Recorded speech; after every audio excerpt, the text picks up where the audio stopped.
ಎಲ್ಲರಿಗೂ ನಮಸ್ಕಾರ ರೀ. ಪ್ಲೇಟ್ನೊಳಗೆ ನೀವು ನೋಡಿದ ಕೂಡಲೇ ನಿಮಗೆ ಗೊತ್ತಾಗತ್ತಿರ್ಬೋದು, ಆದ್ರೆ ನೀವು ಗೆಸ್ ಮಾಡಿದ್ದ ತಪ್ಪೈತಿ. ನೀವು ಗೆಸ್ ಮಾಡಿದ ರೆಸಿಪಿ ಇದು ಅಲ್ಲ. ಮೊನ್ನೆ ನಾವು ಒಬ್ಬರು ಮದುವೆಗೆ ಹೋಗಿದ್ದೆ. ಆ ಮದುವೆ ಒಳಗೆ ಭಟ್ರ ಒಂದು ಸ್ಪೆಷಲ್ ರೆಸಿಪಿ ಮಾಡಿದ್ರು. ಆ ರೆಸಿಪಿ ನಾವು ಒಳಗೆ ಕಿಚನ್ದೊಳಗೆ ಹೋಗಿ ಆ ಭಟ್ರಿಗೆ ಕೇಳಿ ಬಂದೆ, ಇದು ಏನು ಮಾಡಿದಿರಿ, ಹೆಂಗೆ ಮಾಡಿದಿರಿ ಅಂತೇಳಿ. ಅವ್ರು ಅವಾಗ ರೆಡಿ ಮಾಡ್ತಾಯಿದ್ರು, ತೋರಿಸಿದ್ರು ನಮಗೆ. ಈ ರೆಸಿಪಿ ನೋಡೋಕ್ಕಿಂತ ಮೊದಲು ನಮ್ಮ ಚಾನಲ್ನ ಯಾರು ಸಬ್ಸ್ಕ್ರೈಬ್ ಮಾಡಿಲ್ಲ ಅವ್ರು ಸಬ್ಸ್ಕ್ರೈಬ್ ಮಾಡಿರಿ, ಬಾಜು ಬರೋ ಬೆಲ್ ಗಂಟೆ ಹೊಡೆದು ಬಿಡ್ರಿ. ಇದಕ್ಕೆ ನಾವು ಒಂದು 200 ಗ್ರಾಮ್ ಆಗುವಷ್ಟು ಬೆಂಡೆಕಾಯಿ ತೊಗೊಂಡೇವಿ, 1 ಕಪ್ ಕಡಲೆ ಹಿಟ್ಟು ತೊಗೊಂಡೇವಿ, ಆಮೇಲೆ ಒಂದು ಅರ್ಧ ಕಪ್ ಆಗುವಷ್ಟು ಕೆನೆ ಮೊಸರು ತೊಗೊಂಡೇವ್ರಿ. ಹುಳಿ ಮೊಸರು ಬೇಡ, ಕೆನೆ ಮೊಸರು ಇರಲಿ. ಆ ಬೆಂಡೆಕಾಯಿ ಇತ್ತಲ್ಲ, ಹಿಂಗೆ ತೊಳೆದ ಒಂದು ಸ್ವಚ್ಛ ಬಟ್ಟೆಯಿಂದ ಒರೆಸಿ ಅದನ್ನು ಈ ಟೈಪ್ ಕಟ್ ಮಾಡತ್ತವ ನೋಡ್ರಿ.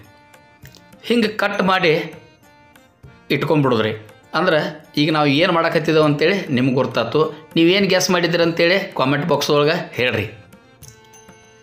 ಈಗ ಬೆಂಡೆಕಾಯಿ ಎಲ್ಲ ಕಟ್ ಮಾಡಿ ರೆಡಿ ಆಗೈತಿ. ಈಗ ನಾವು ಅದಕ್ಕೆ ಹಿಟ್ಟು ರೆಡಿ ಮಾಡ್ಕೊಂಡ್ರಿ. ಕಡಲೆ ಹಿಟ್ಟಿತ್ತಲ್ಲ, ಕಡಲೆ ಹಿಟ್ಟು ತೊಗೊಂಡೇವಿ.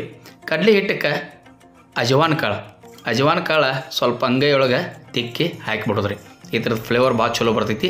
ರುಚಿಗೆ ಎಷ್ಟು ಬೇಕಷ್ಟು ಉಪ್ಪು, ಆಮೇಲೆ ಸ್ವಲ್ಪ ಹಿಂಗೆ ಒಂದು ಚಿಟಿಕೆ ಹಿಂಗೆ ಹಾಕ್ರಿ.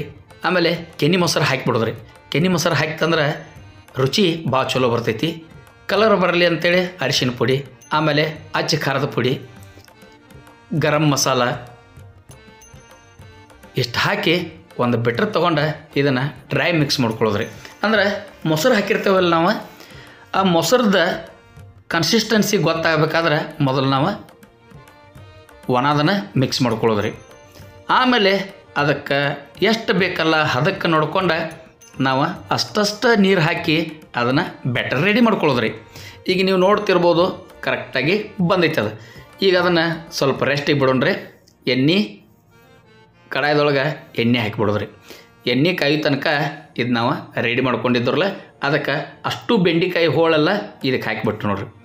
ಬೆಂಡೆಕಾಯಿ ಹಾಕಿ ಆ ಬೆಂಡೆಕಾಯಿ ಒಂದೊಂದು ಪೀಸ ಈಗ ನೀವು ನೋಡ್ತಿರ್ಬೋದು, ಒಮ್ಮೆ ಹಿಂಗೆ ಕೈಯಾಗ ತೊಗೊಂಡು ಒಂದೊಂದು ಎಣ್ಣೆಗೆ ಹಿಂಗೆ ಬಿಟ್ಕೋತ ಹೋದ್ರಿ. ಕರೆಕ್ಟಾಗಿ ಎಣ್ಣೆ ಕಾದೈತಿ, ನೀವು ನೋಡ್ತಿರ್ಬೋದು, ಬಬಲ್ಸ್ ಬರತ್ತವ. ಹಿಂಗೆ ಮಾಡಿರಂದ್ರೆ ಇವ ಬೆಂಡಿ ಪಕೋಡ ಮಸ್ತ್ ಆಕ್ಕವ್ರಿ. ನೀವು ಗೋಬಿ ಮಂಚೂರಿ ನೋಡೀರಿ, ಆದ್ರೆ ಇದು ಬೆಂಡಿ ಮಂಚೂರಿ ಐತ್ರಿ. ಬೆಂಡಿ ಮಂಚೂರಿ ಇದು ನೀವು ಚಪಾತಿ ಜೊತೆ ತಿನ್ನಿರಿ, ರೊಟ್ಟಿ ಜೊತೆ ತಿನ್ನಿರಿ, ಫುಲ್ಕಾ ಜೊತೆ ತಿನ್ನಿರಿ, ದೋಸೆ ಜೊತೆ ತಿನ್ನಿರಿ, ಎಲ್ಲದಕ್ಕೂ ಕಾಂಬಿನೇಷನ್ ಆಕತಿ. ಮಸ್ತ್ ರೆಸಿಪಿ ಐತಿ, ಹೊಸ ರೆಸಿಪಿ ಐತಿ. ಒಂದು ಸಲ ಟ್ರೈ ಮಾಡಿರಿ, ಯಾಕಂದ್ರೆ ಅಷ್ಟು ಆರೋಗ್ಯಕರವಾದಂಥ ರೆಸಿಪಿ ಐತಿ. ಬೆಂಡೆಕಾಯಿ ನಮ್ಮ ಆರೋಗ್ಯಕ್ಕೆ ಒಳ್ಳೆ ವಿಟಮಿನ್ನ, ಆಮೇಲೆ ಕ್ಯಾಲ್ಸಿಯಮ್ಮ ಇಂಥವೆಲ್ಲ ಗುಣ ಹೊಂದಿದ್ದೈತಿ.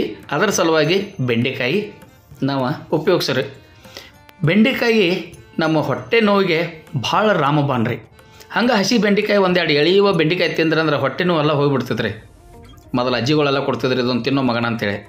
ಬೆಂಡೆಕಾಯಿ ಪಕೋಡ ರೆಡಿ ಆಗಿದಾವ, ನೀವು ನೋಡ್ತಿರ್ಬೋದು.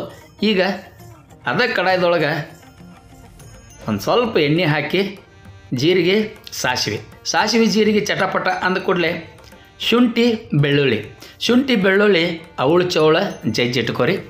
ಚಲೋದಂಗೆ ಸ್ವಲ್ಪ ಬಣ್ಣ ಬದಲಾಗೋ ತನಕ ಇದನ್ನು ಎಣ್ಣೆ ಒಳಗೆ ಹುರ್ಕೊರಿ. ಈಗ ನೀವು ನೋಡ್ತಿರ್ಬೋದು, ಬಣ್ಣ ಬದಲಾಗೈತದ. ಹಿಂಗೆ ಬಣ್ಣ ಬದಲಾದ ಕೂಡಲೇ ಅದಕ್ಕೆ ಕರಿಬೇವಿನ ಸೊಪ್ಪು ಹಾಕಿಬಿಡ್ರಿ. ಕರಿಬೇವಿನ ಸೊಪ್ಪು ಹಾಕಿತಂದ್ರೆ ಈ ಥರದ ಫ್ಲೇವರ್ ಭಾಳ ಚಲೋ ಬರ್ತೈತೆ ರೀ. ಕರಿಬೇವಿನ ಸೊಪ್ಪು ಆದ ಕೂಡಲೇ ನಾವು ಈರುಳ್ಳಿ ಹಾಕಿಬಿಡೋದು ನೋಡ್ರಿ. ಹಿಂಗೆ ಉಳ್ಳಾಗಡ್ಡಿ ಕಟ್ ಮಾಡಿ ಇಟ್ಟಿರ್ತೀವಲ್ಲ, ಉಳ್ಳಾಗಡ್ಡಿ ಹಾಕಿಬಿಡೋದ್ರಿ. ಅಂದ್ರೆ ಈ ಉಳ್ಳಾಗಡ್ಡಿ, ಶುಂಠಿ, ಬೆಳ್ಳುಳ್ಳಿ, ಕರಿಬೇವಿನ ಸೊಪ್ಪು ಎಲ್ಲ ಕೂಡಿತಂದ್ರೆ ಮಸಾಲೆ ಒಗ್ಗರಣೆ ಮಸ್ತ್ ಆಕೈತೆ ರೀ. ನಿಧಾನಕ್ಕೆ ಈ ಉಳ್ಳಾಗಡ್ಡಿ ಸ್ವಲ್ಪ ಬಂಗಾರದ ಬಣ್ಣ ಬರೋ ತನಕ ಬೇಯಿಸ್ಕೊಂಬಿಡೋದ್ರಿ. ಈಗ ನಾವು ಅದಕ್ಕೆ ಟೊಮೆಟೊ ಸೇರಿಸಿದ್ದು ನೋಡ್ರಿ. ಟೊಮೆಟೊ ಸೇರಿಸಿ ಮತ್ತೊಂದು 2 ರಿಂದ 3 ನಿಮಿಷ ಅದನ್ನು ಚಲೋದಂಗೆ ಬೇಯಿಸ್ಕೊಂಬಿಡೋದ್ರಿ. ಟೊಮೆಟೊ ಮೆತ್ತಗಾಗಬೇಕು. ಟೊಮೆಟೊ ಮೆತ್ತಗಾಗೋ ತನಕ ಉಳ್ಳಾಗಡ್ಡಿನೂ ಅರ್ಧ ಬೆಂದಿರ್ತಾವೆ. ಈಗ ಮತ್ತೆ ನೀವು ಟೊಮೆಟೊ ಜೋಡಿ ಬೇಯಿಸ್ತಿರಲ್ಲ, ಆವಾಗ ಪರ್ಫೆಕ್ಟಾಗಿ 100% ಉಳ್ಳಾಗಡ್ಡಿ ಬೇಯ್ತಾವೆ. ಈಗ ನಾವು ಅದಕ್ಕೆ ಅರಿಶಿನ ಪುಡಿ ಹಾಕಿಬಿಡೋದು ನೋಡ್ರಿ. ಅಚ್ಚ ಖಾರದ ಪುಡಿ ನೀವು ಪಕೋಡ ಒಳಗೂ ಹಾಕಿರಿ, ಇಲ್ಲೂ ನೋಡ್ಕೊಂಡು ಹಾಕಿರಿ. ಆಮೇಲೆ ಧನಿಯಾ ಪುಡಿ, ಸಾಂಬಾರು ಮಸಾಲ ಅಥವಾ ನಿಮ್ಮ ಕಡೆ ಯಾವುದೈತೆ ಅದನ್ನು ಹಾಕಿರಿ. ಆಮೇಲೆ ರುಚಿಗೆ ಎಷ್ಟು ಬೇಕು ಅಷ್ಟು ಉಪ್ಪು, ರುಚಿ ಬ್ಯಾಲೆನ್ಸ್ ಆಗಲ್ಲ ಅಂತೇಳಿ 1 ಚಿಟಿಕೆ ಸಕ್ಕರೆ ಹಾಕೀವಿ. ನಿಮ್ಮ ಕಡೆ ಸಕ್ಕರೆ ಇತ್ತಂದ್ರೆ ಸಕ್ಕರೆ ಹಾಕ್ರಿ, ಇಲ್ಲಾಂದ್ರೆ ಬೆಲ್ಲ ಹಾಕ್ರಿ. ನಾವು ಪಕೋಡ ಏನು ಮಾಡಿಟ್ಟಿದ್ದು ಅಲ್ಲ, ಪಕೋಡ ಎಲ್ಲ ಇದಕ್ಕೆ ಸೇರಿಸಿಬಿಟ್ಟು ನೋಡ್ರಿ. ಸೇರಿಸಿ ಇದನ್ನು ಸರಿಯಾಗಿ ಮಿಕ್ಸ್ ಮಾಡಿಬಿಡೋದ್ರಿ. ಇಷ್ಟು ಮಸ್ತ್ ಆಕತ್ತಲ್ರಿ. ನೀವು ಹಂಗನೂ ತಿನ್ಬೋದು, ಆಮೇಲೆ ರೊಟ್ಟಿ, ಪುಲ್ಕ, ಚಪಾತಿ, ದೋಸೆ ಜೊತೆನೂ ತಿನ್ಬೋದು. ಒಟ್ಟು ಟೋಟಲಾಗಿ ಇದು ಆಲ್ ಇನ್ ಒನ್ ರೆಸಿಪಿ ಐತ್ರಿ. ಒಂದು ಸಲ ನೀವು ಮಾಡಿರಿ, ಹೊಸ ರೆಸಿಪಿ ಐತಿ. ಬೆಂಡೆಕಾಯಿ ನಾ ಏನು ತಿನ್ನಂಗಿಲ್ಲ ಅಂತೇಳಿ ಮೂಗು ಮುರಿಯಾರು ಇರ್ತಾರಲ್ಲ, ಅವ್ರಿಗೆ ಮಾಡಿಕೊಡ್ರಿ. ಈಗ ಇದಕ್ಕೆ ಒಂದು ಸ್ವಲ್ಪ ನಿಂಬೆ ರಸ ಸೇರಿಸಿಬಿಟ್ಟು ನೋಡ್ರಿ.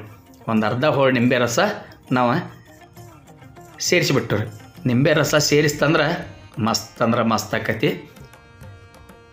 ಹಿಂಗೆ ನೀವು ಮಾಡಿಕೊಟ್ರಂದ್ರೆ ಮನ್ಯಾಗ ಏನವ್ರ ಸಣ್ಣವ್ರು ಹಿಡ್ಕೊಂಡು ದೊಡ್ಡವ್ರ ತನಕ ಎಲ್ಲರೂ ಇಷ್ಟಪಟ್ಟು ತಿಂತಾರೆ ನೋಡ್ರಿ. ನಮ್ಮದು ಬೆಂಡಿ ಪಕೋಡ ಪಲ್ಯ ರೆಡಿ ಆಗೈತಿ. ಸರ್ವಿಂಗ್ ಬೌಲ್ ಒಳಗೆ ಸರ್ವ್ ಮಾಡ್ಕೊಂಡೀವಿ. ಈಗ ನಾವು ಇದನ್ನು ಚಪಾತಿ ಜೊತೆ ಟೇಸ್ಟ್ ಮಾಡೋರಿದ್ದೀವಿ. ನೀವು ಈ ರೆಸಿಪಿನ ಮಾಡಿರಿ. ನಿಮ್ಮ ಬಂಧು ಮಿತ್ರರಿಗೆ ಈ ವಿಡಿಯೋನ ಶೇರ್ ಮಾಡೋದನ್ನು ಮರಿಬೇಡ್ರಿ. ಯಾಕಂದ್ರೆ ಹೊಸ ರೆಸಿಪಿಗಳು, ಆರೋಗ್ಯಕರವಾದಂಥ ರೆಸಿಪಿಗಳು ಇವನ್ನೆಲ್ಲ ನಾವು ನೋಡಬೇಕು, ಮಾಡಬೇಕು, ತಿನ್ನಬೇಕು, ಆರೋಗ್ಯವಾಗಿರಬೇಕು ಅನ್ನೋದನ್ನು ನಮ್ಮ ಅಭಿಲಾಷೆ. ಇಲ್ಲಿ ತನಕ ಸ್ಕಿಪ್ ಮಾಡೋನಿಲ್ಲದ ವಿಡಿಯೋ ನೋಡಿದ್ದಕ್ಕೆ ನಿಮ್ಮೆಲ್ಲರಿಗೂ ಧನ್ಯವಾದಗಳು. ನಮಸ್ಕಾರ. ತಪ್ಪನಿಲ್ಲದ ನಮ್ಮ ಚಾನಲ್ನ ಹಿಂಗೆ ನೋಡ್ತಾ ಇರಿ.